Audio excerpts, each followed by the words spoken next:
ನಾನು ಮಂಜುಳಾ ಪಿ, ಸಹಾಯಕ ಪ್ರಾಧ್ಯಾಪಕಿ, ಅರ್ಥಶಾಸ್ತ್ರ ವಿಭಾಗ.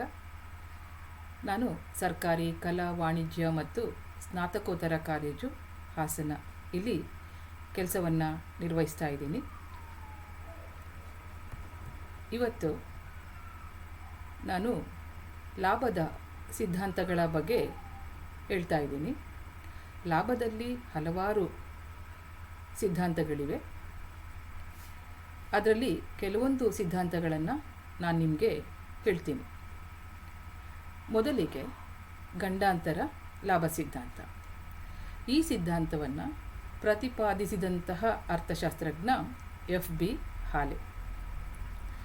ಇವರ ಪ್ರಕಾರ ಉದ್ಯಮದಲ್ಲಿ ಗಂಡಾಂತರಗಳನ್ನು ಎದುರಿಸುವುದಕ್ಕೆ ಸಿಗುವಂತಹ ಪ್ರತಿಫಲವೇ ಲಾಭ.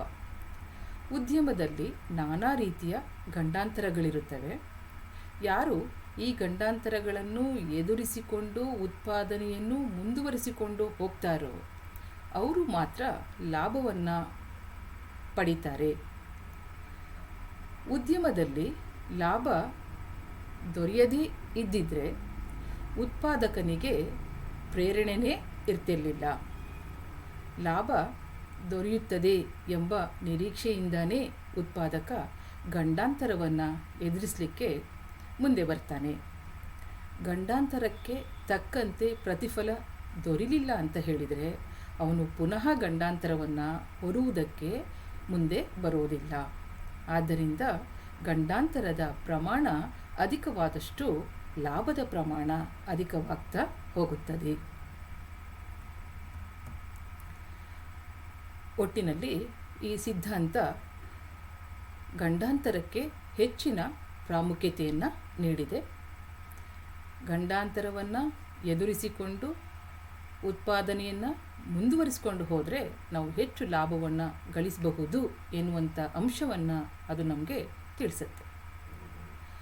ಆದರೆ ಈ ಸಿದ್ಧಾಂತವನ್ನು ಹಲವಾರು ಅರ್ಥಶಾಸ್ತ್ರಜ್ಞರು ಟೀಕಿಸಿದ್ದಾರೆ. ಮೊದಲನೆಯದಾಗಿ ಕಾರ್ವರ್ ಎಂಬ ಅರ್ಥಶಾಸ್ತ್ರಜ್ಞ ಈ ರೀತಿ ಅಭಿಪ್ರಾಯವನ್ನು ಪಟ್ಟಿದ್ದಾರೆ. ಗಂಡಾಂತರವನ್ನು ಹೊರುವುದಕ್ಕೆ ಬದಲಾಗಿ ಗಂಡಾಂತರದಿಂದ ತಪ್ಪಿಸಿಕೊಳ್ಳುವುದಕ್ಕೆ ಸಿಗುವಂತಹ ಪ್ರತಿಫಲವೇ ಲಾಭ. ಉದ್ದಿಮೆದಾರ ತನ್ನ ಸಾಮರ್ಥ್ಯದಿಂದ ಗಂಡಾಂತರವನ್ನು ಕಡಿಮೆ ಮಾಡಿಕೊಂಡಷ್ಟು ಹೆಚ್ಚು ಲಾಭವನ್ನು ಗಳಿಸ್ತಾನೆ. ಆದರೆ ಈ ಸಿದ್ಧಾಂತ ಕೇವಲ ಗಂಡಾಂತರವನ್ನು ಹೊರುವುದಕ್ಕೆ ಮಾತ್ರ ಪ್ರತಿಫಲವಾಗಿ ಲಾಭ ದೊರೆಯುತ್ತದೆ ಎಂಬುದಾಗಿ ಹೇಳಿದೆ. ಆದರೆ ಅದು ಸರಿ ಅಲ್ಲ ಎಂಬುದಾಗಿ ಕಾರ್ವರ್ ಅಭಿಪ್ರಾಯಪಟ್ಟಿದ್ದಾರೆ. ಇನ್ನು ಎರಡನೆಯದಾಗಿ ಲಾಭ ಉದ್ಭವಿಸುವುದಕ್ಕೆ ಗಂಡಾಂತರವನ್ನು ಎದುರಿಸುವುದು ಒಂದೇ ಕಾರಣ ಅಲ್ಲ. ಅನೇಕ ಸಂಗತಿಗಳು ಲಾಭದ ಉದ್ಭವಕ್ಕೆ ಕಾರಣವಾಗುತ್ತವೆ. ಆದರೆ ಅವುಗಳನ್ನು ಈ ಸಿದ್ಧಾಂತ ಗಮನಿಸಿಲ್ಲ. ಹಾಗಾಗಿ ಈ ಸಿದ್ಧಾಂತ ಸಂಕುಚಿತವಾದುದು ಎಂಬುದಾಗಿ ಟೀಕಿಸಿದ್ದಾರೆ. ಇನ್ನು ಮೂರನೆಯದಾಗಿ ಕೆಲವೊಮ್ಮೆ ಗಂಡಾಂತರಗಳನ್ನು ಎದುರಿಸಿದರೂ ಕೂಡ ನಮಗೆ ಲಾಭ ದೊರೆಯುವುದಿಲ್ಲ. ಈ ಬಗ್ಗೆ ಈ ಸಿದ್ಧಾಂತ ಏನನ್ನೂ ಕೂಡ ಹೇಳಿಲ್ಲ. ಇನ್ನು ನಾಲ್ಕನೆಯದಾಗಿ ನೈಟ್ರವರು ಕೂಡ ಈ ಸಿದ್ಧಾಂತವನ್ನು ಟೀಕಿಸಿದ್ದಾರೆ.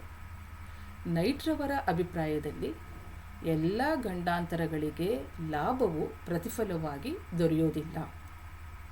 ಅವರ ಪ್ರಕಾರ ಎರಡು ವಿಧದ ಗಂಡಾಂತರಗಳಿವೆ.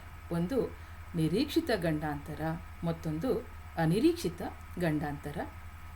ನಿರೀಕ್ಷಿತ ಗಂಡಾಂತರ ಅಂತ ಹೇಳಿದರೆ ಉದ್ಯಮದಲ್ಲಿ ಬರಬಹುದಾದಂತಹ ಸಮಸ್ಯೆಯನ್ನು ನಾವು ಮೊದಲೇ ನಿರೀಕ್ಷೆ ಮಾಡಲಿಕ್ಕೆ ಅವಕಾಶ ಇರುತ್ತೆ. ಉದಾಹರಣೆಗೆ ಬೆಂಕಿಯ ಅನಾಹುತ. ಇಂತಹ ಗಂಡಾಂತರಗಳಿಗೆ ನಾವು ವಿಮೆಯ ರಕ್ಷಣೆಯನ್ನು ಪಡ್ಕೊಂಡಿರಬಹುದು. ಉದ್ಯಮ ಹಾಳಾದರೂ ಕೂಡ ವಿಮೆಯ ಹಣವು ಪರಿಹಾರವಾಗಿ ದೊರೆಯುತ್ತೆ. ಆದ್ದರಿಂದ ನಿರೀಕ್ಷಿತ ಗಂಡಾಂತರಗಳನ್ನು ನೈಟ್ರವರು ಗಂಡಾಂತರಗಳೇ ಅಲ್ಲ ಎಂಬುದಾಗಿ ತಿಳಿಸಿದ್ದಾರೆ. ಇಂತಹ ಗಂಡಾಂತರಗಳಿಗೆ ಲಾಭ ದೊರೆಯೋದಿಲ್ಲ. ಇದಕ್ಕೆ ವಿರುದ್ಧವಾಗಿ ಅನಿರೀಕ್ಷಿತ ಗಂಡಾಂತರಗಳನ್ನು ನಾವು ಮೊದಲೇ ನಿರೀಕ್ಷೆ ಮಾಡಲಿಕ್ಕೆ ಸಾಧ್ಯ ಇಲ್ಲ. ಹಾಗೂ ಇಂತಹ ಅನಿರೀಕ್ಷಿತ ಗಂಡಾಂತರಗಳಿಗೆ ವಿಮೆಯ ರಕ್ಷಣೆಯೂ ಕೂಡ ಇರೋದಿಲ್ಲ. ಉದಾಹರಣೆಗೆ ಆರ್ಥಿಕ ಮುಗ್ಗಟ್ಟು ಅಥವಾ ವ್ಯಾಪಾರದ ಕುಸಿತ, ಇವುಗಳಿಂದ ಉದ್ಯಮಕ್ಕೆ ನಷ್ಟ ಸಂಭವಿಸುತ್ತೆ. ಇವುಗಳನ್ನ ನಾವು ಅನಿರೀಕ್ಷಿತ ಗಂಡಾಂತರ ಅಂತ ಹೇಳಬಹುದು.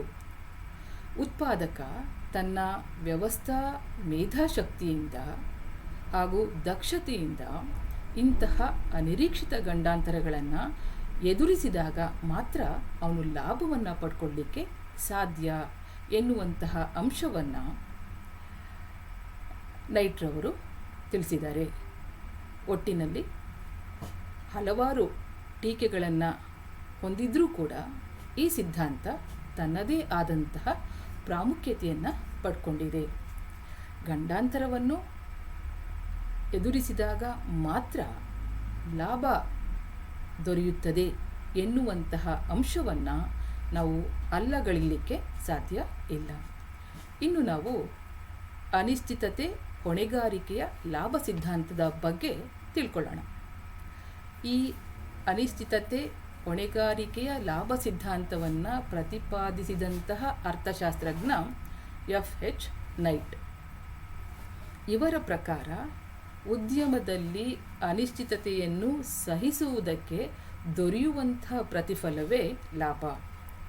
ಉದ್ಯಮದಲ್ಲಿ ಗಂಡಾಂತರಗಳಿರುವುದು ಸ್ವಾಭಾವಿಕ. ಆದರೆ ಗಂಡಾಂತರಗಳಲ್ಲಿ 2 ವಿಧ ಇದೆ ಎನ್ನುವಂತಹ ಅಂಶವನ್ನು ನೈಟ್ರವರು ತಿಳಿಸಿದ್ದಾರೆ. ಅವುಗಳೆಂದರೆ ನಿರೀಕ್ಷಿತ ಗಂಡಾಂತರಗಳು, ಮತ್ತೊಂದು ಅನಿರೀಕ್ಷಿತ ಗಂಡಾಂತರಗಳು. ನಿರೀಕ್ಷಿತ ಗಂಡಾಂತರಗಳನ್ನು ನಿಭಾಯಿಸುವುದು ತುಂಬ ಸುಲಭ. ಆದ್ದರಿಂದ ಅಂತಹ ಗಂಡಾಂತರಗಳನ್ನು ಸಹಿಸುವುದಕ್ಕೆ ಲಾಭ ದೊರೆಯೋದಿಲ್ಲ. ಯಾಕೆ ಅಂತ ಹೇಳಿದರೆ, ನಿರೀಕ್ಷಿತ ಗಂಡಾಂತರಗಳಿಗೆ ವಿಮೆಯ ರಕ್ಷಣೆ ಇರುತ್ತೆ. ಗಂಡಾಂತರದಿಂದ ಉದ್ಯಮಕ್ಕೆ ಒಂದು ವೇಳೆ ನಷ್ಟ ಸಂಭವಿಸಿದರೆ ವಿಮಾ ಕಂಪನಿ ನಷ್ಟವನ್ನು ಭರಿಸುತ್ತೆ. ಅದನ್ನು ಉತ್ಪಾದಕ ಹೊರಬೇಕಾಗಿಲ್ಲ. ಹಾಗಾಗಿ ಈ ನಿರೀಕ್ಷಿತ ಗಂಡಾಂತರಗಳನ್ನು ಗಂಡಾಂತರ ಎಂಬುದಾಗಿ ನೈಟ್ ಭಾವಿಸೋದೇ ಇಲ್ಲ. ವಿಮೆಗಾಗಿ ಕಂತಿನ ಮೂಲಕ ಹಣವನ್ನು ಪಾವತಿ ಮಾಡಲಾಗಿರುತ್ತೆ. ಪಾವತಿ ಮಾಡಿದಂಥ ಹಣ ಉತ್ಪಾದನಾ ವೆಚ್ಚದಲ್ಲಿ ಸೇರಿರುತ್ತೆ. ಆದ್ದರಿಂದ ವಿಮೆಯ ರಕ್ಷಣೆ ಪಡೆದಿರುವಂತಹ ಇಂತಹ ಗಂಡಾಂತರಗಳಿಗೆ ಲಾಭ ದೊರೆಯೋದಿಲ್ಲ ಎಂಬುದಾಗಿ ಹೇಳಿದ್ದಾರೆ.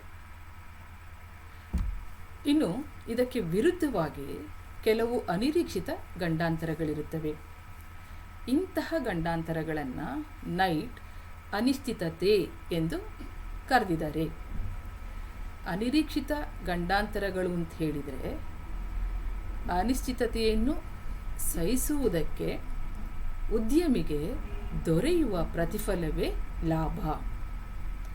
ಉದ್ಯಮದಲ್ಲಿ ಅನಿಶ್ಚಿತತೆ ಹಲವಾರು ರೀತಿಗಳಲ್ಲಿ ಕಾಣಿಸಿಕೊಳ್ಬಹುದು. ಮೊದಲನೇದಾಗಿ, ಉದ್ಯಮದಲ್ಲಿ ಸ್ಪರ್ಧೆ ಜಾಸ್ತಿಯಾಗ್ತಾ ಹೋದಂತೆ, ಹೊಸ ಹೊಸ ಉದ್ಯಮ ಸಂಸ್ಥೆಗಳು ಸ್ಥಾಪನೆಯಾಗ್ತಾ ಹೋದಂತೆ ಅಸ್ತಿತ್ವದಲ್ಲಿರುವಂತಹ ಉದ್ಯಮ ಸಂಸ್ಥೆಗಳಿಗೆ ಲಾಭದ ಅಂಶ ಕಡಿಮೆಯಾಗುತ್ತೆ. ಇನ್ನು ಎರಡನೇದಾಗಿ, ಉದ್ಯಮದಲ್ಲಿ ನವೀನ ಉತ್ಪಾದನಾ ತಂತ್ರ ಅಥವಾ ಹೊಸ ಯಂತ್ರಗಳನ್ನು ನಾವು ಬಳಕೆ ಮಾಡಿಕೊಳ್ಬಹುದು. ಆಗ ಯಾರು ಈ ಹೊಸ ತಂತ್ರವನ್ನು, ಯಾರು ಹೊಸ ಯಂತ್ರೋಪಕರಣಗಳನ್ನು ಅಳವಡಿಸ್ಕೊಳ್ಳೋದಿಲ್ವೋ ಅವರು ನಷ್ಟವನ್ನು ಅನುಭವಿಸಬೇಕಾಗುತ್ತೆ. ಇನ್ನು ಮೂರನೇದಾಗಿ, ಉದ್ಯಮ ವ್ಯವಹಾರಗಳಲ್ಲಿ ಸರ್ಕಾರ ಮಧ್ಯಪ್ರವೇಶ ಮಾಡಿ ವಸ್ತುಗಳ ಬೆಲೆಯನ್ನು ನಿಗದಿಗೊಳಿಸಿದ್ದೇ ಆದಲ್ಲಿ ಉದ್ಯಮದ ಲಾಭದ ಪ್ರಮಾಣ ಕಡಿಮೆಯಾಗ್ತಾ ಹೋಗುತ್ತೆ. ಇನ್ನು ನಾಲ್ಕನೆಯದಾಗಿ, ಬೇಡಿಕೆಯ ಹಿಂಜರಿತದಿಂದ ಆರ್ಥಿಕ ಮುಗ್ಗಟ್ಟು ಸಂಭವಿಸಿದರೆ ಉದ್ಯಮ ನಷ್ಟವನ್ನು ಅನುಭವಿಸಬೇಕಾಗತ್ತೆ. ಮೇಲೆ ಹೇಳಿದಂತಹ ಗಂಡಾಂತರಗಳು ನಿರೀಕ್ಷೆಗೆ ಸಿಗದಂತಹ ಗಂಡಾಂತರಗಳು. ಇವೇ ಅನಿಶ್ಚಿತತೆಗಳು. ವಿಮೆಯ ರಕ್ಷಣೆ ಇಲ್ಲದಿರುವಂತಹ ಈ ಅನಿಶ್ಚಿತತೆಗಳನ್ನು ಧೈರ್ಯದಿಂದ ಎದುರಿಸಿ ಯಾವ ಉತ್ಪಾದಕ ಉತ್ಪಾದನೆಯನ್ನು ಮುಂದುವರಿಸಿಕೊಂಡು ಹೋಗ್ತಾನೋ ಅವನಿಗೆ ಲಾಭ ಸಿಗುತ್ತೆ.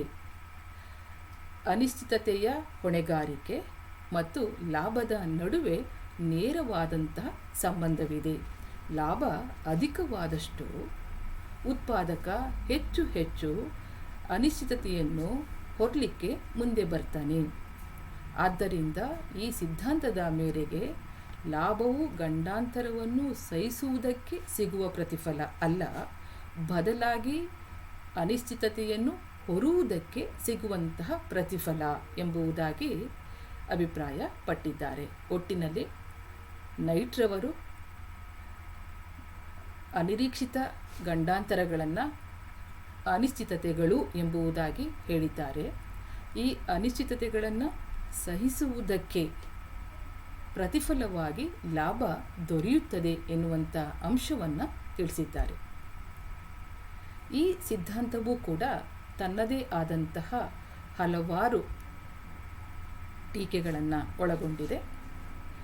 ಮೊದಲನೆಯದಾಗಿ, ಅನಿಶ್ಚಿತತೆಯ ಹೊಣೆಗಾರಿಕೆಗೆ ಲಾಭ ದೊರೆಯುತ್ತದೆ ಎಂಬುದಾಗಿ ಈ ಸಿದ್ಧಾಂತ ಭಾವಿಸಿದೆ. ಆದರೆ ಕೆಲವು ವೇಳೆ ಅನಿಶ್ಚಿತತೆಯನ್ನು ಸಹಿಸಿದ್ರೂ ಕೂಡ ಲಾಭ ದೊರೆಯೋದಿಲ್ಲ. ಇನ್ನು ಎರಡನೆಯದಾಗಿ, ಅನಿಶ್ಚಿತತೆಯ ಹೊಣೆಗಾರಿಕೆ ಒಂದೇ ಲಾಭವನ್ನು ನಿರ್ಧರಿಸುವಂತಹ ಅಂಶ ಎಂಬುದಾಗಿ ಈ ಸಿದ್ಧಾಂತ ಹೇಳಿದೆ. ಆದರೆ ಇದು ಸರಿಯಲ್ಲ. ಲಾಭವನ್ನು ಗಳಿಸುವಲ್ಲಿ ಉದ್ಯಮಿಯ ದಕ್ಷತೆ, ಸಮನ್ವಯ ಚತುರತೆ, ವ್ಯವಹಾರ ಕುಶಲತೆ ಇವೇ ಮೊದಲಾದ ಅಂಶಗಳು ಪ್ರಮುಖವಾದ ಪಾತ್ರವನ್ನು ವಹಿಸುತ್ತವೆ. ಆದರೆ ಈ ಸಿದ್ಧಾಂತ ಈ ಅಂಶಗಳನ್ನು ಕಡೆಗಣಿಸಿದೆ. ಇನ್ನು ಮೂರನೆಯದಾಗಿ, ಅನಿಶ್ಚಿತತೆಯ ಹೊಣೆಗಾರಿಕೆಯು ಒಂದು ಸ್ವತಂತ್ರವಾದಂತಹ ಮತ್ತು ಪ್ರತ್ಯೇಕವಾದಂತಹ ಉತ್ಪಾದನಾಂಗ ಎಂಬುದಾಗಿ ಈ ಸಿದ್ಧಾಂತ ಪರಿಗಣಿಸಿದೆ. ಆದರೆ ಇದು ಸಮಂಜಸವಾದಂತಹ ಅಭಿಪ್ರಾಯ ಅಲ್ಲ ಎಂಬುದಾಗಿ ಟೀಕಾಕಾರರು ಹೇಳಿದ್ದಾರೆ. ನಾಲ್ಕನೆಯದಾಗಿ, ಲಾಭವು ಯಾವ ಯಾವ ಮೂಲಗಳಿಂದ ಹುಟ್ಟುತ್ತದೆ ಎಂದು ಈ ಸಿದ್ಧಾಂತ ಸರಿಯಾಗಿ ತಿಳಿಸಿಲ್ಲ. ಹಾಗಾಗಿ ಈ ಸಿದ್ಧಾಂತವು ಅಸಮರ್ಪಕವೂ ಸಂಕುಚಿತವೂ ಆಗಿದೆ ಎಂಬುದಾಗಿ ಟೀಕಿಸಿದ್ದಾರೆ. ಇದಿಷ್ಟೂ ಸಹ ಅನಿಶ್ಚಿತತೆ ಹೊಣೆಗಾರಿಕೆಯ ಲಾಭ ಸಿದ್ಧಾಂತದ ಸಾರಾಂಶ. ಇನ್ನು ಮುಂದೆ ನಾವು ನವಪ್ರವರ್ತನೆಯ ಲಾಭ ಸಿದ್ಧಾಂತ ಅಥವಾ ಆವಿಷ್ಕಾರ ಲಾಭ ಸಿದ್ಧಾಂತ ಇದ್ರ ಬಗ್ಗೆ